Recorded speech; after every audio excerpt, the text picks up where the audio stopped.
Well, it's Thursday, and you all know what that means. That means we get to review MLW Fusion. However, this show takes place on a Tuesday, so we're going to make this part of our Thursday wrestling day. So, in this particular day of MLW Fusion, in fact, there's two title matches that are defended. The MLW World Tag Team titles will be defended in a three-way match. Will the Samoan SWAT team retain these titles? And of course, we got the National Openweight title defended. John Hannigan defends his title against the Samoan Werewolf Jiga Fatu, and we got a special match that took place. And of course, we have, Impact Wrestling. As you know, we are now building up all the way to Slammiversary. But however, we're going to see what takes place as soon as everything is cleared out. And of course, we move on with ROH. We have a lot of good matches that took place. And of course, the ROH Women's World title is defended in a Chicago street fight. So we'll see who comes out of top. Will it be Kara Hogan or Athena? But first things first, we're going to review Stardom's much recent event from June 10th in Kochi. So we're going to take a look at what took place. But also we ended with some news updates to tell what's been going on in the pro wrestling, such as who's being booked, what events are being set, the whole enchilada. So, let's get ready for another episode of the Deleted Wrestle Zone.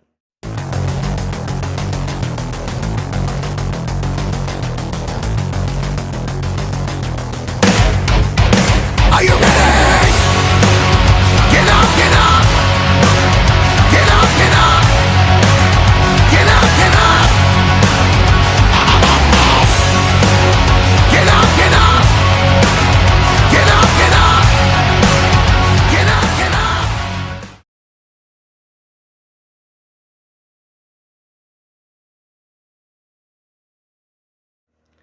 Welcome everybody to the Deleted Wrestle Zone, all things that is pro wrestling with AEW, NXT, New Japan Pro Wrestling, Impact Wrestling, the National Wrestling Alliance, various promotions, wrestlers, matches, and championships. I am your host, Jay right here. So welcome everybody. So if this is your first time getting in to enjoy this episode to this channel, please click that like and subscribe button. So let's get started with our very first review. Our first one is, of course, Stardom in Kochi that took place recently on the 10th of June. Now, as you know, recently with the Stardom World, it's been taking a while to set up. Apparently, some people have been hearing on Twitter that they're not happy because Stardom are negligent over, as you know, for overseas fan base not to see what's being translated on their matches during their post-match comments or whatever.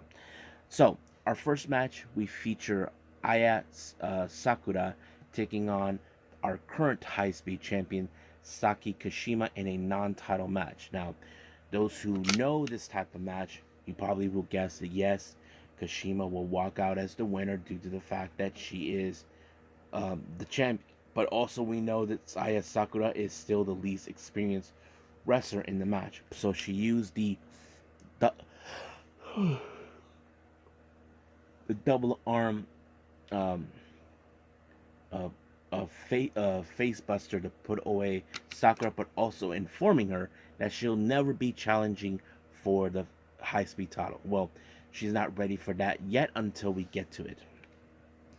Our next match, we have a three-way match. We have the other rookie, Hanako, versus Ruka versus Xena. Now, this is another good match you're definitely going to enjoy. However, in this particular match, it was Xena with the Thunderstruck on Hanako to pick up the win. Give the Club Venus, of course, a very good win on that one, thanks to Xena. Now, our next match, we have tag team action. We got Queen's Quest, Lady C, and Utami Hayashida teaming up to take on, of course, Star's very own FWC consistent, of course, Koguma and Azuki. Now, as you know, these two have been highly successful tag team since 2021 all the way to 2022. Of course, it's always been something we enjoy watching them to unite, being one of the most impressive tag teams in Stardom. So it was, of course, what was it? Of course, it was Azuki with the diving senton on Lady C to pick up the win. So I have to say, FWC is great to see those two back together just doing tag team once again. Even though they're not aiming for the tag titles, we know they want to aim for singles competition championships. Our next match, we have Oedo Tai, consistent of Momo Watanabe, Starlight Kid, and Natsuko Tora, to take on Stars, Momo Kogo, Saya and Mayu Iwatani. Now, of course, like any other type of match that we've seen, that Oedo Tai always find ways to cut corners. But in this case, this particular match ended with Momo Watanabe applying the Nito Denashe driver onto Momo Kogo. It's kind of weird. We had two Momos.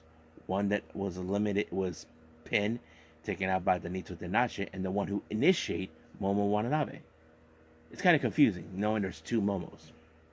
Like we have two Sayas in this one. But yeah. So anyway, moving on. Our next match, we have God's Eye, consistent of Suri, Amisori, and Mirai, taking on Yuna Mizumori and the Cosmic Angels, Natsupoi and Tam Nakano. Now, if you guys have been following recently, as you know, Mirai issued a challenge for the white belt against Tam Nakano. So this kind of tells a little preview that could lead to it. But however, in this case, it was, of course, the jumping lariat by Mirai onto Yuna Mizumori. However, as soon as this match was over, thanks to Mirai and allowing her team to win, the feud between both Tam Nakano and Mirai rages on. As you know, in the past, we have seen Mirai challenge for this belt before, but she came up short. So she's confident enough to believe that she can dethrone Tam and win this belt. But Tam is not going to just give it up that easily. So we'll see what happens until we get to that day. Our next match, we have Club Venus, consistent of Mariah May, Waka Tsukiyama, and Mina Shirakawa, taking on DDM's Tekla, Mai Sakurai, and Julia. Now, you know, in this type of match, we have seen recently how Tekla and Mariah can get to each other's faces, not to mention Mariah trying to pull out the sexy move. But however, in this particular match, it was, of course, Tekla with the Dokugumu death drop onto Waka to pick up the win. And as always, the so-called lady decided to little do a promo. So that's how it ends for that. Now our main event features Mei Seita, Suzuki, and Maika taking on the other members of Queen's Quest, Miyu Amasaki, Azumi, and of course Saya Kamitani. Now, I have to say this trio of Seita, Suzuki, and Maika have been a force to be reckoned with. Now, we are hoping to expect that Maika could leave DDM to go and form a unit with these two individuals that she's been highly regarded to work with. So it was a pretty good match, but however, it was Mei Seita who applied the Rolling Star onto Amasaki to pick up the win. So I have to say it was a pretty good show. So we'll see what happens. Now we still got some more of Stardom to go before anything else, but for now we'll just end it right here and move on with MLW Fusion.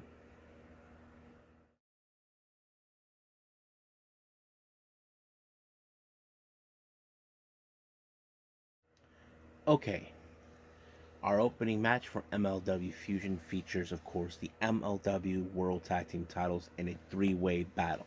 First team is the main event, consistent of the Ringmaster Midas Black and, of course, Jay Lyons. They face off against, FBI, Full-Blooded Italians, Ray Jazz, and Little Guido. And then, of course, our current champions, the Samoan SWAT team, Lance Anoa'i and Juicy Finau. So I have to say this was a very tough match. Of course, the X factor in this is Juicy Finau, who is the much bigger threat. It kind of worked in some capacity, but of course, Juicy Finau was not willing to give up the tag team titles that easily. Neither did Lance. But however, it was the Polynesian plunge that sealed the deal onto who was it that got it? Oh yeah, it was Lyons that was the one who got the Polynesian plunge. But that's how it ends right there. Now, during a interesting segment, seems like Saint Laurent is issuing that he wants to ensure that all the money that Microman has goes to his account, who's been his manager. But we'll see what happens till then. Tail Valkyrie is not happy with the results of what happened, losing the MLW featherweight title.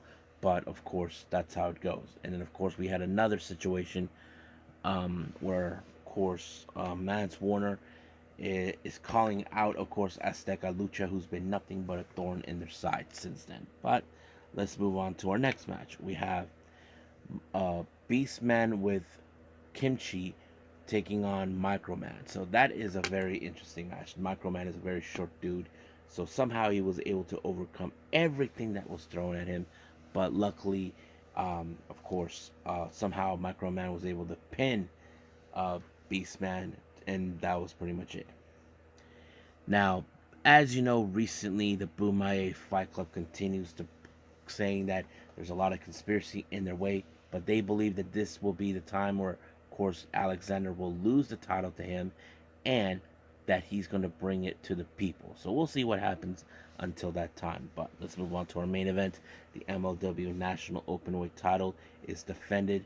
Of course, John Hannigan against Jacob Fatu. Even though there was like a bit of the interference that was coming out thanks to Tail Valkyrie, but however, Delmi Exo, our newly crowned MLW featherweight champion, showed up, and then of course Mance Warner attacked Sam Adonis while they're still standing. But uh, her name? Oh yeah, but anyway, Fatu actually put away Hannigan, and he applied um, moons a moonsault, and it was amazing. He becoming the new MLW middleweight champion. So I'm so excited for that. So we'll see what happens to then. But for right now, let's move on with Impact Wrestling.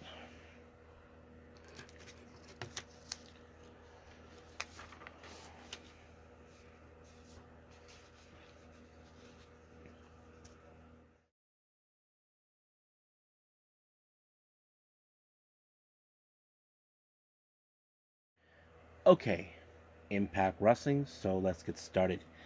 It opened up with Ohio versus Everything.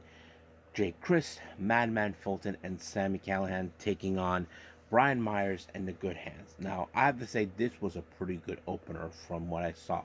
Now, they managed on this entire match to separate Jake Christ in a long period of time to ensure he doesn't make the tag, but luckily he was able to do that to Sami and then Fulton. But however, this match turned into a different turn for OVE, where Moose got in the way, costing the match. However, Brian Myers and Moose have been very, very vocal about their position and other things. I wouldn't be surprised if Brian Myers decided to form a tag with Moose. So we'll see what happens till then.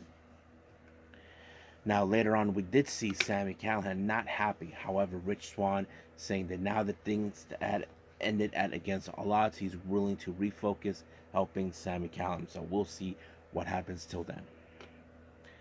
Now, we do see Frankie Kazarian in the back, and then of course Eddie Edwards shows up.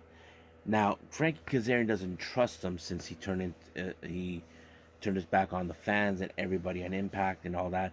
But of course, Frankie said that I'm willing to put my difference aside in the memory of Killer Kowalski. So that sets the whole thing. Now, our next match, we have Dirty Dango versus Bhupinder Gurja. I have to say it was a pretty good match. I think it was a lot of fun. Now, however, Gurja has been one of those wrestlers that's been rising to the occasion, but somehow Dirty Dango was able to dodge the spear. But however, it ended with him, of course, with the inverted DDT. But Dirty Dango decided to play a little game by grabbing Bhupinder's Gurja phone. But of course, out of nowhere, here comes the Director of Authority, Santino Marella, to put him in his place. But he ran like a coward, but Bhupinder put him back. And then Cobra! It was over right from there.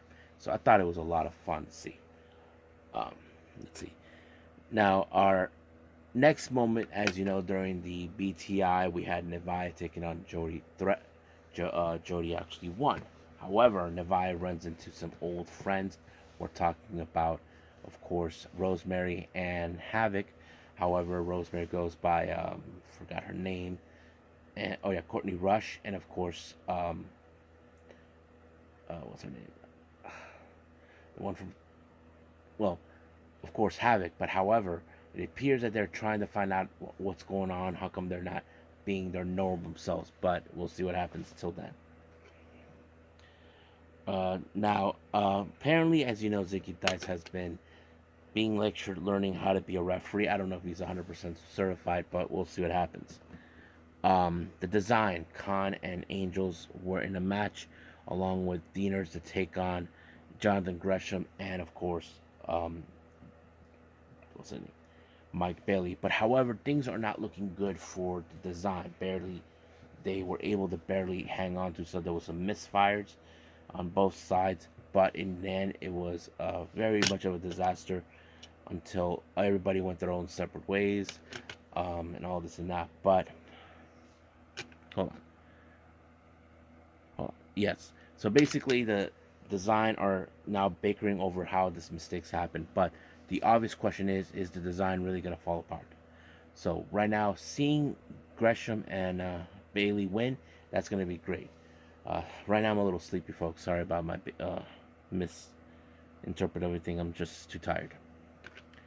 So anyway, it was the ultimate weapon by Bailey to put away Angels, but Diener is not happy. So we'll see what happens till then. Now, Gia Miller conducted an interview with Trinity. Now, Trinity is sick and tired of Jai Vidal, so he decided to put on the match. But however, she was well informed that during the Australian trip, Deanna Prazo will defend the title against Giselle Shaw. So basically, she hopes that of course, what's her name? Deanna Prazo walks out. So we'll see what happens until then. As you know, recently what happened, Nick Aldis, the way he behaved towards Alex Shelley, set out a statement that he'd written and asked Jimmy Jacobs to speak on his behalf. But however, during making this like a young bug move, of course, what's his name?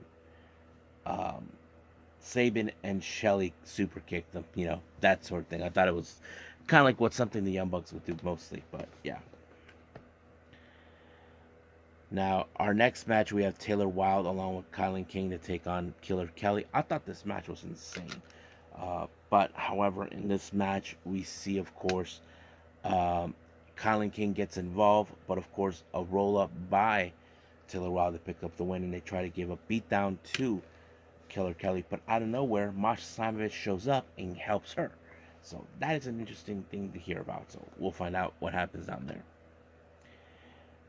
Now, our next interview by Gia Miller, we have Scott D'Amore. As you know, he was asked to step down as the president due to his behavior, what took place at Against All Odds. But basically, he has a lot of things on his mind. Now, our next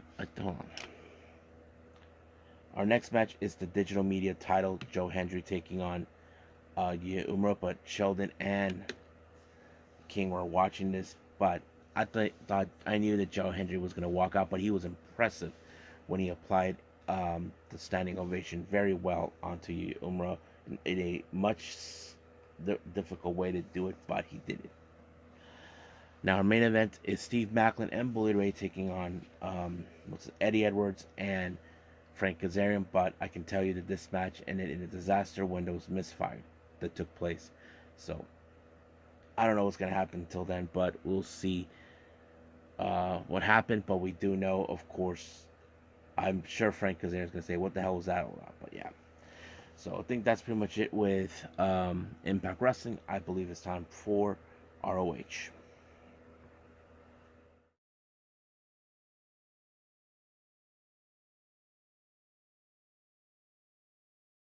All right, our final review, Ring of Honor. I have to say this is a very interesting one. I think they recorded their shows during Collision during the weekend because they always do their shows pre-taped. So we'll see what happens. But right now, let's talk about everything now. Tony Khan, along with Stokely Hathaway and Jerry Lynn, presented Samoa Joe with a brand new television title. Now, keep in mind, ever since Ring of Honor was purchased by Tony Khan, they've been trying to reestablish all the titles that were useful. But however, they actually introduced like newer titles because, as you know, they enter in a new era. They want to try to move forward away from what it was in the past, and that sort of thing. But Joe showed a little bit of disrespectful ways, but that's how it ended. So we'll just see what happens down the line. Now, our next match, we have Serpentico teaming up with Kip Sabian, the Butcher, and the Blade, and they face off a team of Luchadors All Stars. We have Commander, Hijo de Vikingo, and of course the Lucha Brothers. They're gonna tear that match up, and I've always thought because there's gonna be some crazy high flying moves from, of course, the Luchadors. I mean, I grew up watching Lucha Libre as a kid. I've always been fascinated by that. So, but in this particular match, it was of course their Fear Factor on Serpentico by Penta that picked up the win. Next up, since they were in Chicago for our Ring of Honor, apparently we have a Chicago native, Gringo Loco, taking on Willie Mack. So that kind of fits in because we all seen these type of matches when there's like a homegrown wrestler who's a hometown hero. I mean, we saw that with Sky Blue and AEW Collision. Same thing we have with CM Punk and a few others. So that sets the whole thing.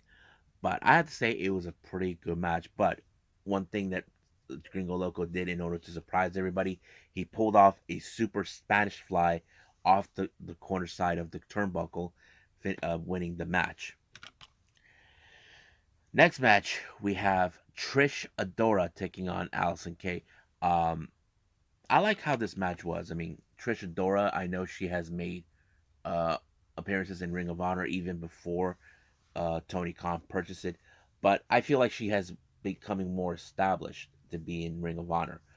But it was a pretty good strong match, and of course the one that was surprising because Coleman Caprice always sees this when she does like the strong lariat to put her away, and he knows that was it. So he was right. That's how it goes.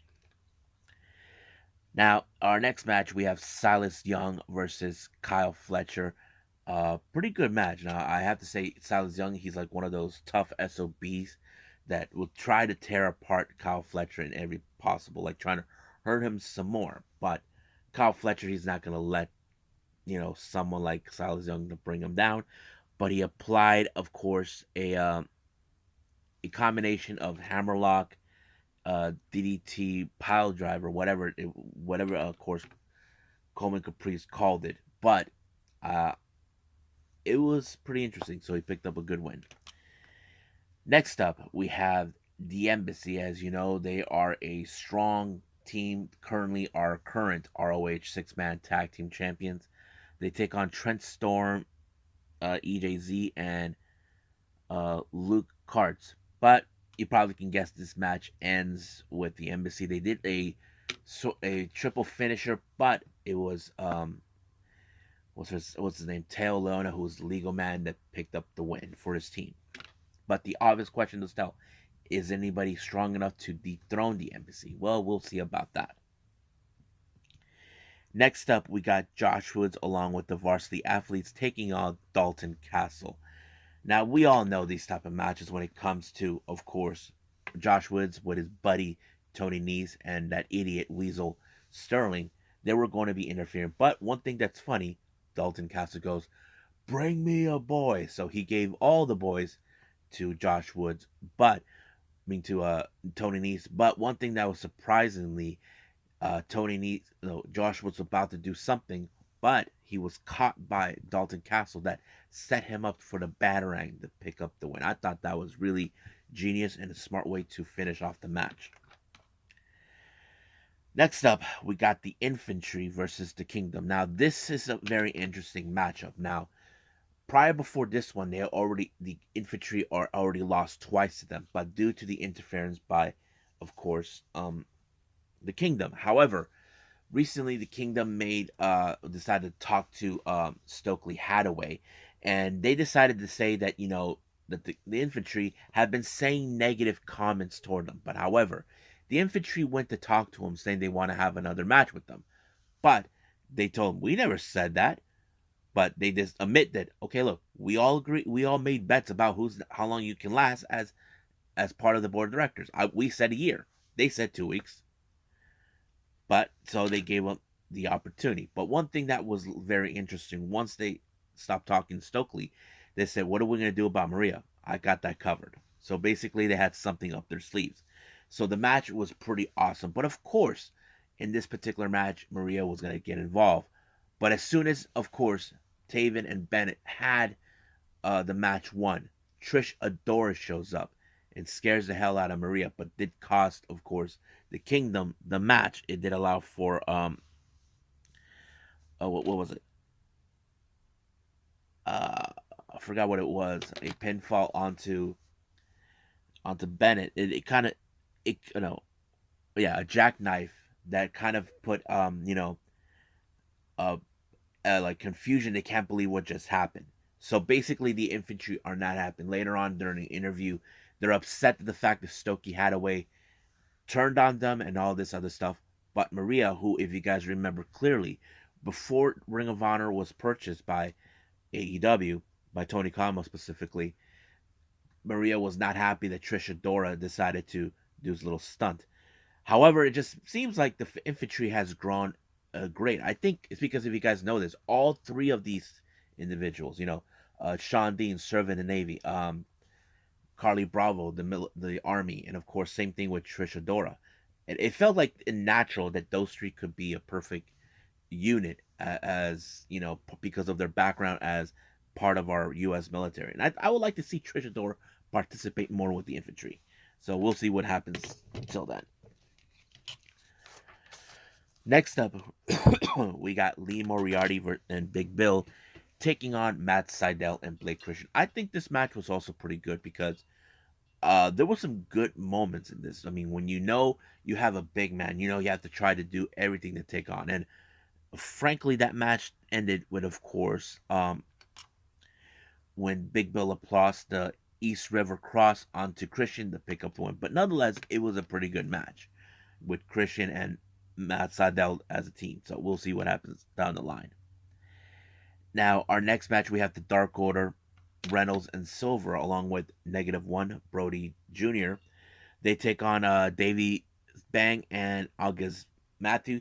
If you guys know who they are known as the Bang Bros in the Independents. However, they're not allowed to use that name due to some specific reasons. If you guys know that or not, those who do know, you guys know what I'm talking about. Those who don't, let me explain. Their name kind of came from an adult website, where there's pornographic, and that kind of sets it in. So they decided just to leave that out of it in order not to get them into so much trouble, which is okay. We'll see what happens. But this match showed a bit of the more aggressiveness of the Dark Order because, as you know, Stu Grayson did criticize, saying that the Dark Order has gone away from what it was. And of course, it did help. Now, as you know, this match ended with a combination combo moves by Reynolds and Silver. They've been known as the finish their matches. But as soon as the match was over, of course, Stu and the Righteous, got on saying can they actually have that same aggression to them. But however, Stu Grayson said, will they bleed for Stu? I know they would, but the obvious question is, will the Righteous will? That's always been the question right there. But as soon as that whole thing was done, they decided to hurt more both Davey and August to prove a point. Even a -1 gave his barking orders anyway. Now, before our next match, we saw Diamante doing an interview, but it seems that Smart Mark Sterling was trying to weasel her way in because, as you know, he likes to take a big percentage of the winning earnings from his clients. But Diamante was not going to play for it. But however, she had a match against Layla Gray. I thought this match was pretty good, but that snealing little weasel, Sterling, get in the way. She got distracted, but Layla Gray was able to apply her move to put her away. But of course, Layla Gray walked away with the win. But Diamante was not satisfied. She later did confront them, saying they want a rematch. But this time, she said that she's gonna make sure because but Diamante knows for a fact Layla Gray can do things by herself without Sterling. But of course, Sterling said he has a strategy in place. So if I was So if I was Diamante, I'd be more careful. But we'll see what happens down the line. Next up, we got Shane Taylor teaming up with the Workhorsemen. As always, they take on the trio duo that we have seen so far: AR Fox, what's his name? AR Fox. Oh, yeah. Action Andretti and Darius Martin. They have been making a big impact in Ring of Honor. So I thought that was a pretty good match. It was a really good one. But it was surprisingly how this match ends when, of course, what was it? Where AR Fox set up a trap to Anthony Henry and rolled him up and 1, 2, 3. I did not expected that, but that was a good move to set him up for a trap. Now, our next match is a Pures Wrestling match between Daniel Garcia and, of course, Rocky Romero. Now, keep in mind, Garcia issued a challenge for the Pure Wrestling Championship that Katsuyori Shibata has. However, Garcia was able to make Rocky take his first break, so those been like that. But however, one thing that was very interesting, as soon as we all know the rope breaks were done, Garcia decided to use the Scorpion Deathlock, but pull it more right at the edge of the ring. You see, Rocky was trying to play the smart game, try to get out in hopes that Garcia could let go, but no, he wasn't going to let go that easily, so he had no choice but to tap. But as soon as the match was done, he decided to attack Rocky due to the fact that his friendship with Katsuyori Shibata, since they worked together at the LA Dojo. But luckily, one of his best friends showed up, and we're talking about Orange Cassidy. But as soon as they confront each other, of course, Daniel Garcia walks away. Like, he didn't have that smirk on his face or cockiness. I think he's just a little worried that he doesn't want to get in his face. Now, our main event features the ROH Women's World title on the line in a Chicago street fight. Man, this match was brutal. I mean, you could think of everything like tables, ladders, and chairs. Even thumbtacks were involved. But unfortunately, it was just too much for Kiera Hogan, and Athena remained the champion. Of course, during an exclusive interview on Twitter, she's saying that there's no competition, that she's possibly looking for someone who can't even step up to her. But we know someone will, we just don't know how or when. So we'll see what happens then. I think that's pretty much it, what we have for Ring of Honor. I think it's time for some news updates.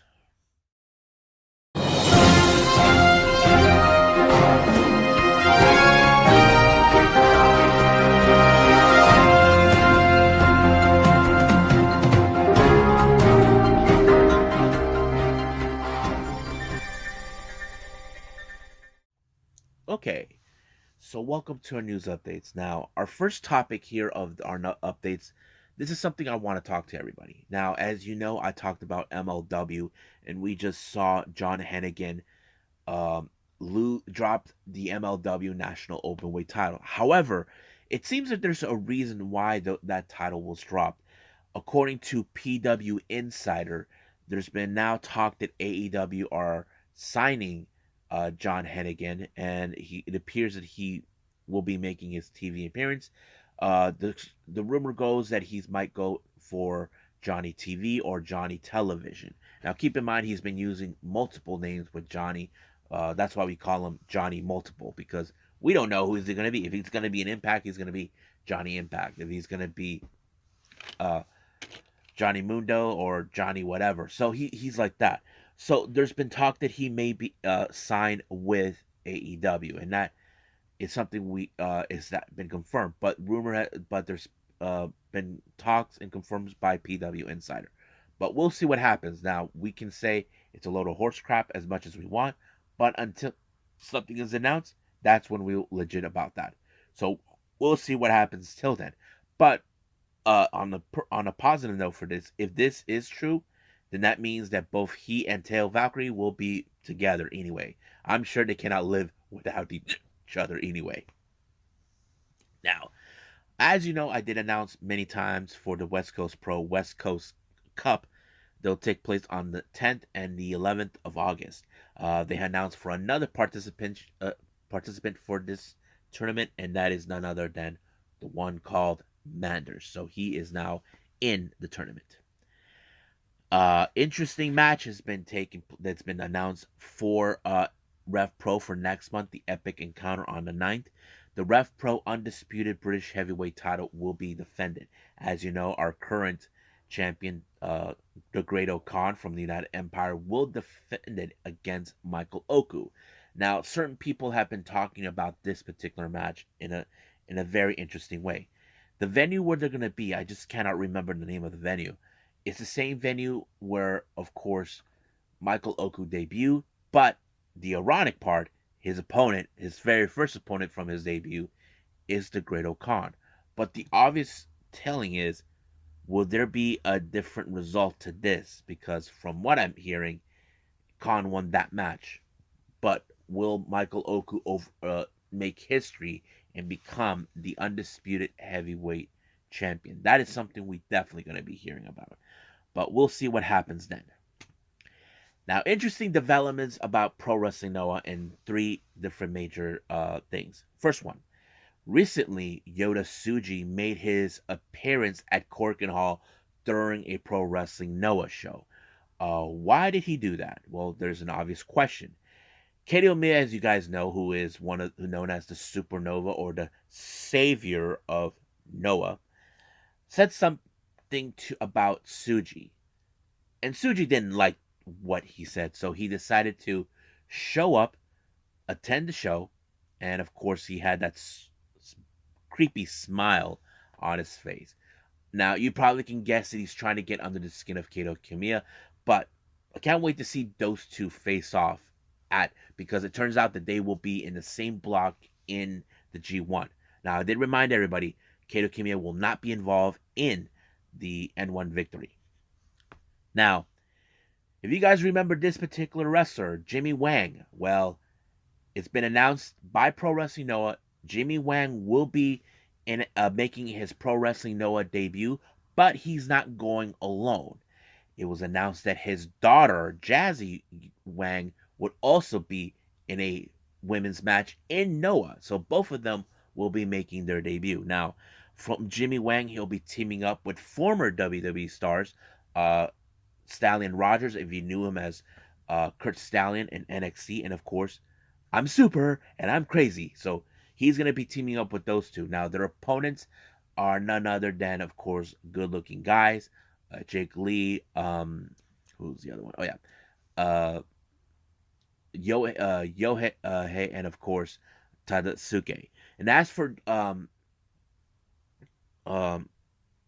his daughter Jazzy, she will be in a tag team match teaming up with Miyuki Takase. Their opponents is Yu and Hibisky Mi. I have to say, I'm very surprised who her partner is. I'm sure Jazzy will be taken care of. Miyuki has been one of the most well-recognized wrestlers in the independents in Japan. I'm sure she'll be fine. Now, as you know, we have the N1 victory coming up. I already have the breakdown for who's going to be in what block during this tournament. So let me pull it up real quick. Here it is. Okay. I think this is the A block. So here's who we have for the A block. We have Jake Lee, Keno, Masaki Amiya, Jack Morris, Yoshiki Inimura, Adam Brooks, Timothy Thatcher, and Yuki Yoshioka from Dragon Gate. Now for Block B, we have Go Shiozaki, Katsuhiko Nakajima. This is going to be interesting. These two homies are going to face off each other at some point. Dr. Wagner, Daiki Inaba, Manabu Soya, Saxon Huxley, formerly from NXT UK, Lance Anoa'i, and of course, all the way from All Japan Pro Wrestling, Yuma Anzai.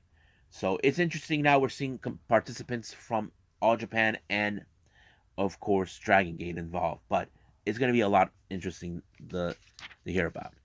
Now, our final update, this one I want to save for last. You may have heard of Fuego del Sol. If you guys are unfamiliarized with him, let me explain who he is. Fuego del Sol is a wrestler I've seen on Sammy Guevara's vlogs. Now, they've been very close friends and all this and that. However, during the very first episode of Rampage, Fuego became like a storytelling about how he was able to secure a contract, all thanks to Sammy Guevara, who's been one of his closest friends. So he had an amazing journey. But recently, uh, Fuego has been out of action due to injury. AEW took care of that for him, so that's pretty much it. However, he did put out a message that his journey with AEW will be done. He's leaving AEW, but he holds a whole lot of that regret of a whole regret of everything. He thanked AEW for the opportunity, the amazing friends that he made, and now he's up to his journey. So he did announce that bookings are available for him. So he's making well known to promoters, I'm available. Give me a ring. One of my favorite things that I hear about Fuego, Emi Sakura from Got to Move, who's been participating with AEW for who knows how long, talked about Fuego, how Fuego has donated his time to teach her how to do the moonsault press, and I didn't know that. There's a video clip where he teaches her that, so it's really great that Emi Sakura really shared that because I know Fuego has a good heart, but I never would have thought that he would be the one to give time to someone to teach them to do something we all know could be dangerous, but unless he can do it right. And I think that's amazing out of him to do that. And he said to Emmy that hope they get to see each other down the road, and I'm sure they will. I mean, somewhere independently. I don't know where. And if I was Emmy Sakura, take his ass to Japan and put him in Choco Pro. That would be a lot of fun. So I think that's pretty much it what we have for this. So I think it's time to call it a day. Well, I hope everybody enjoyed this episode. Truth to be told, I wasn't too sure about doing the Stardom episode where they were in Kochi, but I'm glad I did it because I know we are a few. There were like couple weeks, like 2 weeks behind because whoever's running the whole thing with the English department is doing a piss poor job. But that's another conversation for another time. However, um, for our next episode, we know 100% we will have AEW Rampage and NXT Level Up. Now, I haven't decided if I'll be doing another review before that, but we'll see what happens then. But for now, we'll just leave it as that. So in the meantime, I will see you guys in the next DWZ time.